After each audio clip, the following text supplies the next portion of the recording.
Our next guest has been a familiar face in Hollywood for decades now. Jason Bateman. His work on the hit show Ozark, scoring him an Emmy for directing, also a score of nominations for his acting as well.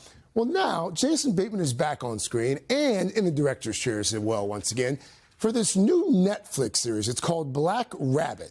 When Jason's character Vince finds himself struggling to make ends meet, he comes running back to his big brother for help, opening the door to a world of danger. If we're going to be lying to everybody else, we need to be honest with each other, Jake.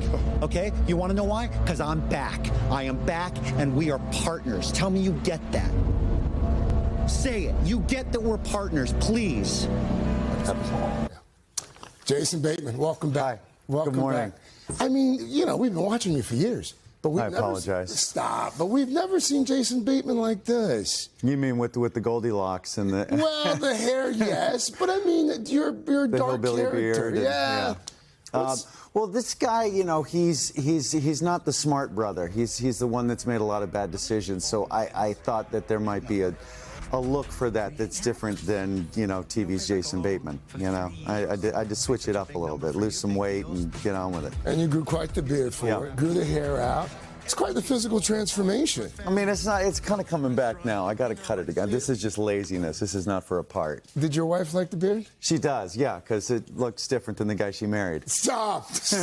What do you want folks who watch this series on Netflix? I'm about halfway through. It's 8 episodes, if I'm not mistaken. I'm through episode 4. What do you want folks to take away from it? Well, it's a kind of a fun, sticky, chewy plot, you know, bag of money and a gun type of thing. But there's some pretty cool thematics in it that we can all relate to. We're all trying to figure out how to be the best adult we can be, and these guys are falling a little short. So it's an interesting progression to see if they're going to make it to be better versions, you know? I said to Jude Law yesterday, it's also part love letter to New York City as well. Like the city itself is sort of a character in the series. New York is definitely a character in the series, yeah.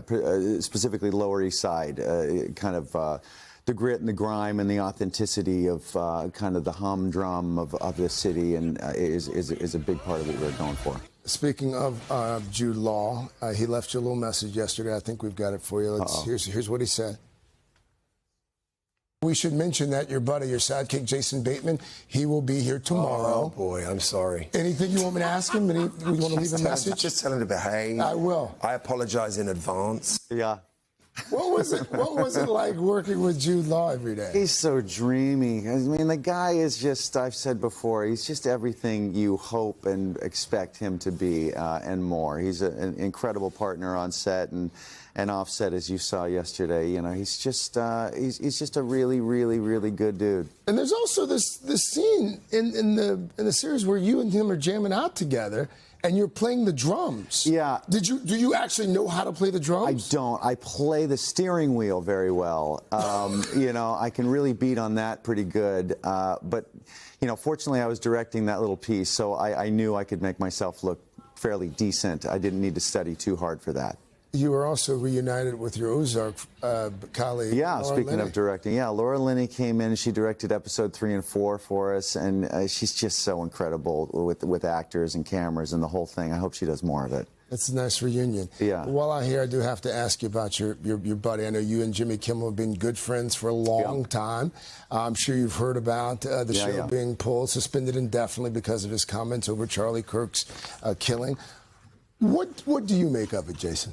Well, it's troubling to say the least, and we all have to really take a moment and figure out how we feel about this type of thing, especially, you know, people doing what you do. I'm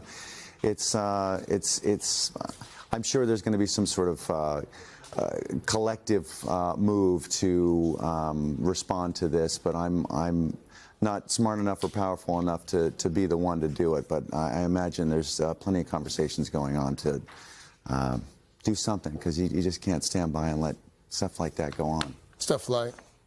Well, Jimmy getting his show pulled for, you know, freedom of speech. Let's talk before we let you get out of here. This podcast, which apparently is one of the most popular podcasts in America right now.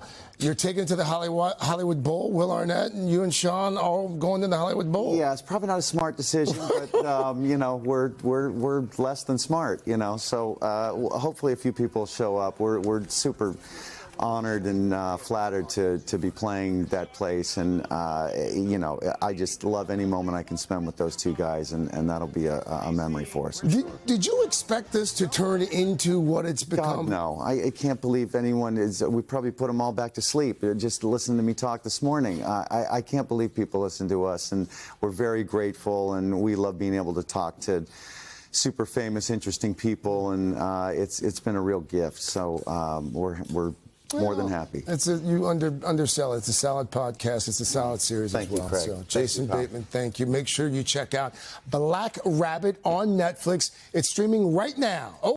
Hey, thanks for watching. And don't forget, you can catch the Today Show every morning on NBC or take Today when you're on the go. Just follow the Today podcast on Apple Podcasts, Spotify, or wherever you listen.